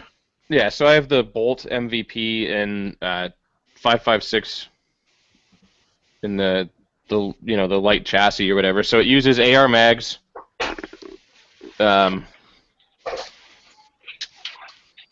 I have yet to shoot it because it just arrived and I haven't had a chance to go to the range, but I'm going to do that tomorrow. But I have shot this in the 308, and it was a fun gun. It was a great gun. I would strongly consider an MVP type rifle just because, Beowulf mag, I have lots of ammo now. Yeah. And that's exactly why I got this in the 5.56 versus the 308 or the 7.62 NATO or whatever it is because it uses AR mags. So I've got right now I've got some MFT 10-round pistol magazines, but we'll definitely get some Beowulf magazines, or at least one, to try and see how it balances out size-wise when it's on the tripod. I dig it. Tyler, hold that up to the camera so everybody can hear what it sounds like. You hear that? Yeah, that sounds like freedom. What is that? Conceal your boners. All right, this is a Remington 700 SPS Varmint. So it's a heavy barrel, 26-inch barrel gun. It's a little bit on the heavy side, but it's sitting in the Magpul Hunter 700 stock. and I have the detachable box magazine trigger group and bottom metal mod, and that allows me to use Accuracy International pattern mags. So now my bolt action rifle can hold as many as 10. I haven't been able to find mags that hold more, but because it's a bolt action rifle, there's really no limit. Yep. So just I just grabbed it because we were on the subject of we're kind of opening up the criteria a little bit. Things that are close but not quite. Yeah. Yeah. And so this gun I do have configured more or less for that purpose. I just have a 1 to 4 times optic. It's not really purposed for game hunting or anything like that. It kind of fills that role. So, a gun in the hand is better than a pocket full of savings for the gun that you haven't bought yet. So, yeah, no, I bolt agree. action rifle better than nothing. You can't go wrong with the 700, and again, it's not a super scary looking gun. No. Yeah. Although my other 700 has been described as badass. Well, I understand that as an official statement from an agent of the state. That's right. Yeah. Which, I mean, is in another chassis made by the same company that makes this chassis, so it is badass. They make a quality product. Yeah. I can't. I'm actually going to take this out tomorrow, so if anyone wants to come with me, they are welcome to join me, but I cannot wait to get this sighted in and see what it can do. Well, you should tell us about it next week. I will Let us definitely know do that. how it goes. Would any of you guys consider carrying a lever gun as your, AR alternative? Is there a place for a lever gun? I would not consider it. I did for a little while. That was my truck gun. I would be LARPing as Walt Longmire, and have what did I have, a Marlin 594. I can't remember what the model number was, but it was a 30-30. Yep. It was like a 7+1 gun. Nice gun, nice and reliable, accurate enough. The rounds pack a punch. But yeah, I can't remember who said it. Maybe it was Marty. They're slow to load. And I thought maybe if you push the platform far enough, you'd see what you see in the open division in shotgun, where you've got a mod to the side of the receiver, and you've got a stick of 30-30, and you just That's what ram. I was wondering. Could you do a 7 tube, in? like a load tube kind of thing, like you had for shotguns? Yeah, there's got to be a way to do it. Yeah. Well, have you considered getting a mare's leg as your lever action go-to? I'll to answer the question, Andrew's original question. I don't have a lever action in my safe right now, but that needs to be rectified. That's something that's on my list to pick up. I agree. Lever guns are fun. I think there's a place for them. I'm not sure that I want it to be my put it in the truck gun, because if I need to get it out and I need it to be a gun, it's not ready to do gun things with I need 10 seconds to get around in there, Well, I guess if you were allowed to carry it around with the tube loaded, but not one in the chamber, that would be a different story. Yeah, but I'm not, and I mean that's kind of why I lean towards the detachable magazine, because given our restrictions here, given our laws and restrictions here, we're already kind of slightly going into some gray area if we just keep it in our trunk, sort of. No, it's totally legal to constantly transport an unloaded, non-restricted firearm and a loaded magazine for said firearm. Yeah. Totally legal. Yeah, just. I mean, yeah, but I mean that meets the criteria for what's legal in this country, and I mean that's. No, I agree, but I mean and that's why we like the detachable box magazine so much more, because we could do that then, right? Whereas if you were allowed to carry it in your trunk, loaded but not chambered, maybe we'd have a slightly different approach. Probably not, because it's still nice to be able to swap magazines quickly. Absolutely. But I would say that it would open us up to more possibilities if we were allowed to carry it loaded but not chambered. Yeah, but if you're going to have it loaded, not chambered, I mean, what's the difference between putting one up the tube and throwing the safety on? Well, yeah. I mean, I've had that argument with police officers that have been told, their department standard is you can have the shotgun loaded in the trunk, or you can have the patrol rifle loaded in the trunk, or you can have it in the console in the front, whatever. You can't have one up the tube. Like, really, does it make it? What difference does it make? Yeah, It doesn't make any difference. Well, and that's been my argument, but I mean, I understand, like, for the law enforcement side, like, that's their department policy, and they have to do as they're told. But I mean, really, what's the difference between having 30 rounds in the mag and one up the tube, and 30 rounds in the mag and racking the charging handle? Like, hey, if I'm really, carrying, if you got to get it out and you got to use it, you got to use it. hey, if I ever am allowed to carry or need to, there's going to be one in the pipe. That's just how I roll. I mean, just in case I forget to rack one. Well, no, and that's what I mean. Like, if I've got to have it out and I've got to have it ready to use, it's got to be ready to use. There's no kicking around. I mean, with, if like, you have it, if there's one in the pipe and you accidentally rack it, no harm done. Yeah, for sure. There isn't one, and you forget, you're dead. Well, a lot more likely, I think. The other gun that we haven't mentioned yet that I think is definitely a strong contender in my mind, it'd be the Norinco M305, the M14 clone. Oh yeah. I would strongly consider that the tanker model, the 18.5, as a truck gun, because 10 rounds detachable box mag of 308. That speaks. That'd be all right. Yeah. And it's not super scary looking. I mean, it kind of looks a little scary, but it's not like an AR-15. Yeah, or I mean, even then you'd have the new Norinco Type 87. The 87 is the T97. I don't know. The new like based on the SKS. That's the Type 81. Yeah, the 81 is. There's the new like AK-ish. 81. It's the 81. Is it? Okay, yeah. The one the operating system, the internals are basically. Yeah. Yeah. Again, I would totally consider that. I mean, if I'm going to have something that I got to like, because again, I look at this from the perspective of, I can still legally own ARs, I can still have ARs, whatever. I just can't have them on me. Like, I can't drive around with it in my truck all the time. I would totally consider the Norinco M305 or the Type 81 for that matter. I'd rather the M305 because it's a bigger caliber round. Like it's. Well, yeah, 308 would definitely be. Right, 308 beats 7.62 by 3.9. Yeah, a little, yeah, but yeah. Yeah, well, more than just. I mean, that's a significant increase in the amount of power that it has. What is it, 39 versus 51? So yeah. Yeah, like that's quite a bit more powder. Yeah. Well, yeah. I guess I'm talking. Yeah. Yeah, the size of the hole, but how many guys can it go through? Yeah, it'll go through a cinder block. Right, and that's what I mean. Like, if I'm going to have a 10-round detachable box mag, the M305 I don't think is a terrible choice. The mags are pretty easy to come by. The ammo's a little expensive, but pretty easy to come by. They're reasonably accurate rifles if you do a little bit of work on them out of the box.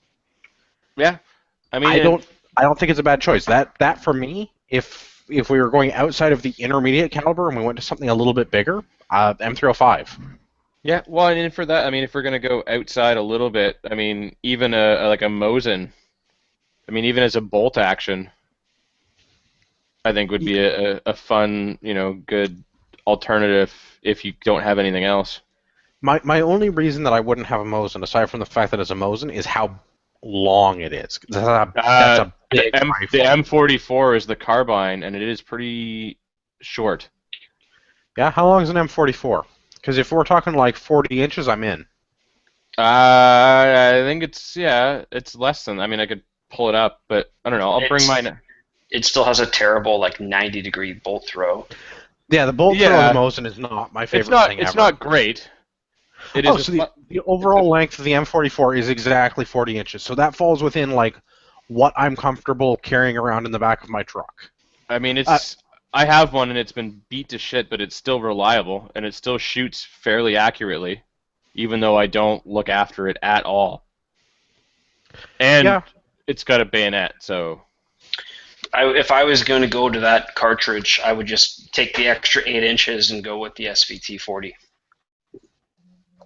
Yeah, I think I'm with Tyler on that. If I'm going to go with something that big and not unwieldy, I think the SVT is a better option. Yeah, because the semi-automatic detachable box mag, it's better. But I owned one actually. It was actually kind of a joy to shoot. Not so much if you were to my left or right though, because of the brake. But Well, Tyler and I both have a penchant for the fuck you to the left and right of us with our brakes. That's right. Well, they What shouldn't else? be shooting. The Mini 14. Haven't really talked much about that. I'd consider the Mini 14. My complaint with the Mini 14 is primarily the price of the magazines. Yeah. Yeah. Yeah, If they it's could- expensive for what it is too. Like the gun in general is expensive for what it is, in my Yeah, opinion. for what it is. I mean, you're talking $1,500 for A a rancher gun. semi-auto 223. Like, it's not a very. They're not especially nice rifles. They're not especially well-built rifles, and the magazines are very expensive. Yeah. If they made them work with AR mags, I would probably consider one more. Oh, I'd be way more on board. $1,500, and it took Snag pattern magazines. I Yeah. wouldn't even blink at that. Yep. It's the Yeah. fact that it takes a magazine and it's like another $100. Yeah. Or if they That is happen to what it is. have like a Beowulf in the same caliber, like the same magazine pattern. We need a 50 Beowulf Mini 14, is what you're saying. Yeah, then I would probably think That's about what I'm it. hearing, yeah. Yeah. I would they think did- about it then. They did make a Mini 14 in 6.8, so you probably get 6 or 7 rounds in that one. But I would imagine those magazines would be even more rare and more expensive. Yeah, and that's kind of a complaint I have with this is I would like something that if I break it, I'm not going to feel bad about it. And when you're talking about a $100 magazine, I start feeling bad. Yeah. Yeah. So Is That- Marty trying to say something, or did he just hum and it took... my internet breaking up on me. Yeah. All I heard was hum. I was gonna say on that note of wanting to have cheaper magazines, the Benelli MR1.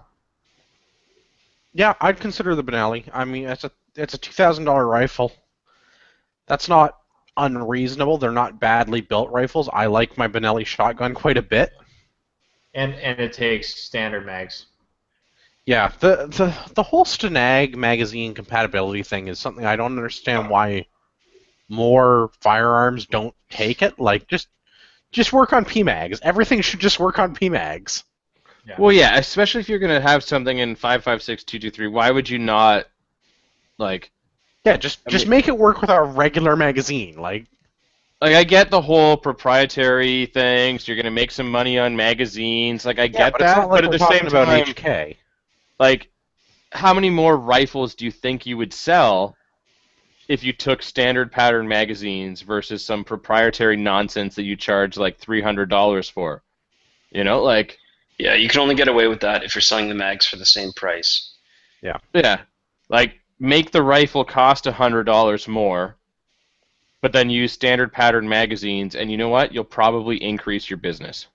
Oh, I agree. And if you're using a 5.56 223 caliber firearm and it takes detachable box magazines and it's not Stenag, You're an idiot. Swiss Arms, I'm looking at you. You're wrong.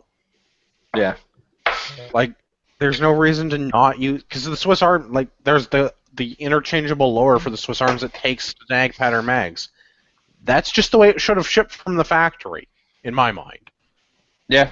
I mean, and that's exactly why I bought, the MVP in 5.56 because it takes those magazines. Like, Yeah, I agree with that. All right, so we're kind of beating a dead horse. Let's move into rapid fire feedback. Tonight's email comes to us from Gray Zone. He forgot to add in his last email. He just caught up with the last 2 podcasts, having returned from a family canoe trip to Barron Canyon. And he heard that he forgot to mention or to recommend a brew for Gavin. He hereby nominates Beaver Valley Cider if he can get it. Really dry, not sweet, 7.5%. It kicks ass. Can't drink beer myself anymore because of gluten sensitivities. While I'm at it, you guys. Oh, daiquiri. Is you all right there? While so I'm that at it. acid from the strawberries kicking up. Oh yeah, it's the acid from the strawberries, 100%. Not the. While I'm giant at butter. it, I swear to God. While I'm at it, what can you guys enlighten me about hiking about in the wilderness areas on Crown lands with a shorty shotgun for predator defense? Do I need to carry a target in your backpack to prove you're allegedly out target shooting? Gray Zone. I'm really glad that we're like the allegedly thing is becoming a meme. I'm happy that we're promoting that. That entertains me greatly. We're memeing this country great again, as it were. Yeah, that's going to be our next T-shirt where it just, in quotes, allegedly. Allegedly. I'm glad that we're making that a meme. That's pretty funny. That'll be the shooting team name for the next episode, the alleged shooting team. The alleged shooting team? I like it. I'm on board with it. First of all, hold on. Before you answer that, do you like edit me out of the broadcast, the syndicated version of the podcast? Because that's what I was drinking in the last episode. So either Gray Zone is a dirty liar or he has selective hearing. Bear in mind that there could be a gap between when he sent this and when we recorded, and that the last episode may not actually have been published yet. Okay, well, until those facts come to life, I stand by my statement. That's fair. Gray Zone, if you heard about this on the podcast, let us know. It is a good start cider. off the podcast. Andrew hadn't edited last week's. And my suggestion that he should probably just delete it and pretend it never happened. No, we're totally going to release it. Was it that good? It's not It was a great. disaster. It's not great, but it's guys not the got a worst little thing out of we've ever hand? done. Come on, we've done worse. There was very little on-topic discussion last week. That's fine. It'll just make it Yeah, short by the it's time I fine. publish Is it. that like when Andrew left and like Tyler and I were talking about cunts for 45 minutes? Well, in other news, Byron says that he drank 9 of those ciders, so that's All right. good, or he has really bad taste. Oh, so is he like close to me then? Because the Beaver Valley cider is like 10 minutes from my house. I All don't right, know. well- He says he was pretty wasted. If you can hear us, Byron, Yeah, let us know where you live. We would prefer your exact street address, but I will take your general Yeah. location. yeah, that'll do. The direct street address would be good so that we could swat you, but But Gavin, that cider is not available like in stores. As far as I understand, it's only available like direct sale from the cidery. So I'll try and get some for you. I'll have to make a road trip out to your gun club then. Yeah, it's right on Grey Road 13. Yeah. All right. Shall we talk about the whole wilderness short? Yeah, I guess we should answer his question, yeah. Well, I kind of think so, because we're generally sort of dirt bags all the time, but when Yeah. listener feedback occurs, we Yeah. maybe should go out of our way to do something about it. Yeah, exactly. I mean, he specifically asked a question that we should answer allegedly, so... Okay. No, you don't need to carry a target because it's not required. It's not spelled out anywhere in legislation. You don't need a reason to have a non-restricted gun. Yeah. Now, question, Tyler, since you're more of the hunter than I am, do you need to... Okay. Well, so I've done the hunting course, but I don't Sure. hunt. That's not Okay. my forte. Yes. Allegedly. Okay. Do you need any kind of a hunting permit or license to have a non-restricted firearm on Crown land? Or will, like, the M&R leave you alone if you're like, yeah, it's just in case the black bears show up? That varies based on province. Well, yeah. Yeah. I mean, I can only really answer that question for Ontario. Not sure Yeah. where this guy is. Well, he said he was at Barron Canyon, so that's Algonquin, I believe. So he's in Ontario. In Ontario, you have this very handy tool called the Ontario Crown Land Policy Use Atlas. Just type that into Google, and it'll come up, and you can like select on the map exactly where you're going, and it'll tell you what activities are permitted there. Or I think it actually lists like what activities are restricted there, maybe. But if shooting is like not listed as a prohibited activity, then you can shoot as long as you have a safe backstop. So there's nothing like it's legal unless specifically outlined to be illegal, essentially. Yeah, that being said, though, I mean, the MNR or anyone that might catch you, if you happen to have a hunting license or some targets in your back pocket just in case, it's not a bad idea. But I agree with Tyler. Like, unless it's specifically prohibited, you are completely allowed to do that, and you can do what you want and have fun shooting. The problem is that the people that enforce those laws are not experts on those laws, and it's up to them to decide, and they potentially could detain you. Yeah, it would be like, okay, well, we're gonna take your gun and we'll sort it all out down at the station. Yeah, like if you happen to be out with a shotgun and you're legitimately either target shooting or using it just in case, and you have like slugs on you when there's no deer season, but there's bird season or something stupid like that, and they catch you, potentially that could be a problem. Potentially, there is. But you know what you can do? You can just once this podcast is done, save the video from YouTube and like just put that on your phone, and then you can play that for the officer. Yeah, and then establishes prior don't intent. cite us as legal advice. That is a terrible. totally direct them to us. You will go to jail. You will go to jail, and we will be called, and it will not end well. It establishes prior intent, which is like a huge. Yeah, it does. That's totally part of it. Yeah. But yeah, like if you have, I mean, ideally, this is where something like a box-fed shorty shotgun really shines if it works properly and doesn't fail, because then you've got something that is not loaded and can be loaded very quickly in a time of need. Now, unfortunately, it seems that a lot of, especially Turkish box-fed shotguns do not work so reliably, so you maybe don't want that in a life-threatening situation. This at the same time, it might be the strength of the 870 and that in its non-aggressive appearance. Just don't let Gavin touch it. Yeah. I would not put like an 870. Me and shotguns is kind of like Brian and computers, apparently. Yeah. I'm just saying, if you're going to put your life in the hands of a shotgun, because this is your like wilderness defense, like don't get eaten by a bear shotgun. Yeah. Maybe spend the money on an 870 and not the Norinco clone, and make sure that the shell lifter works. Yeah, but potentially, if you're walking around the woods with a loaded 870, not during hunting season or with the wrong ammo in it during hunting season, that could pose a problem. Especially if you don't have the plug-in limiting it. Yeah, I don't disagree with that. There is definitely so yeah, so like, I mean, if you just pulled over at the side of the road and you've got, like targets set up and you're obviously shooting at targets, there's no question that that's what you're doing, right? But if you're deep in the woods and you've got a loaded gun on your back, could you be hunting? Yes, and it's up to you to sort of prove that you're not, which is kind of hard to do when you're walking around in the woods with a gun. So you could be detained, and given the regulations, like they can seize your car and any other asset that you've used to get there as part of the whole thing. So it's Are you allowed to? Yes, but it's not a bad idea. They'll take your dog. Yeah. It's hunting. Yeah. Basically, the laws are arranged and written in such a way to screw you in whatever way they deem fit.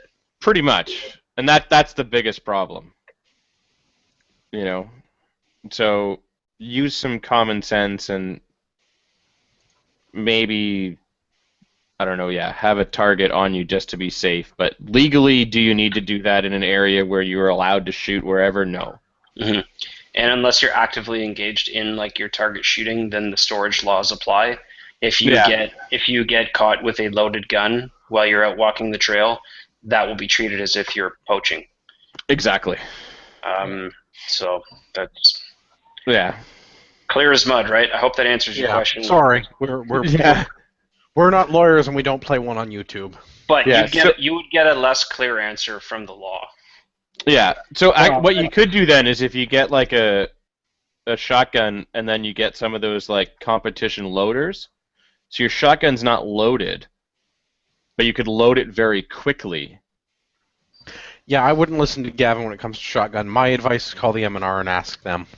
Yeah, that's a worse idea. I'm not saying that the M&R is going to give you good advice, but the M&R might write it down on paper so you can at least like refer them to it. Just record the call. Ontario is a one-party province. As long as one party is aware that the call is being recorded, it's good.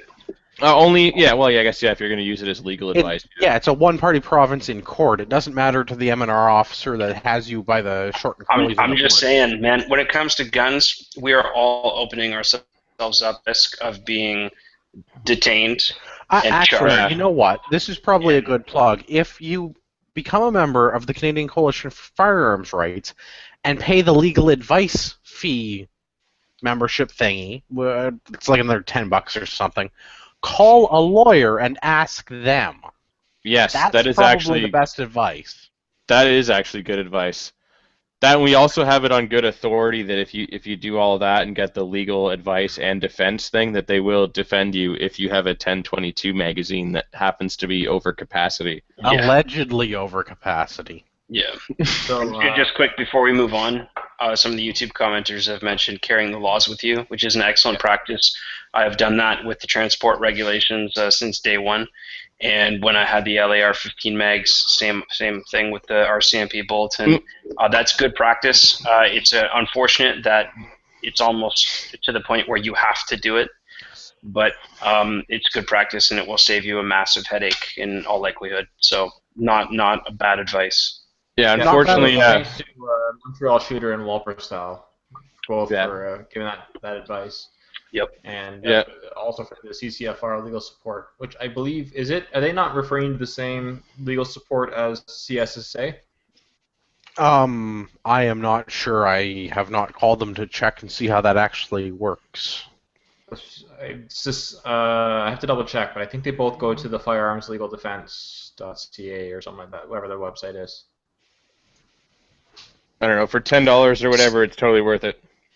Yeah. $16. Somebody call and find out, report back. I thought they referred you to a lawyer that was like within your local legal jurisdiction. Like I thought if you were in Ontario, you connected with like an Ontario lawyer. But maybe that's just with the legal defense fund. Is it somebody that's like, or not legal defense fund, legal defense insurance?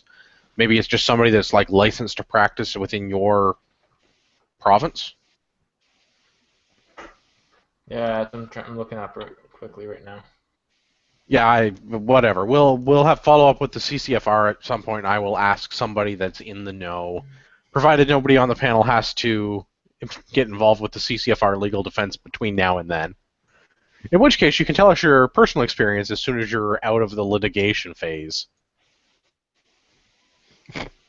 Then, if you're willing to be the guinea pig for the whole 1022 thing, we'd love to have you on the show. Yeah, I'm actually trying to get the lawyer that's involved in that on. There are plans in the works for that. Well. All right. Let's finish the outro. Gavin, where's the best place for people to stay in touch with you? The best place you can find me is on the Instagram. You can find me under urbex_GTA. And Tyler, where's the best place for our listeners to stay in touch with you? I'm kind of open to random Facebook friend requests, so you can just find me on Facebook easily. But then you can also find my podcast at facebook.com/libertydeathpodcast, and then I operate on Instagram and Twitter at Liberty Podcast. Marty, do you believe in the internet today? Not yet. Not yet. Oh, that's good. That's good. I'm glad you were able to join us. He's a holdout, man. He's really hanging in there. He is really hanging in there, but he's not really sure whether the internet's going to be a thing or not. Like, I'm waiting to see if this internet thing catches on. Yeah, I mean, the internet's still around. Investor. I mean, Al Gore invented it, so who knows how long it's going to stick around, right? That's funny. I'd really like to apologize to Ron Giltaca for having to bump him this week. As always, my name is Andrew. You can find me on everydaytactical.com and Instagram and Twitter at edtactical. If you'd like to subscribe to the podcast, you can find us on our own website, CanadianPatriotPodcast.com, or on Facebook, Facebook.com/CanadianPatriotPodcast.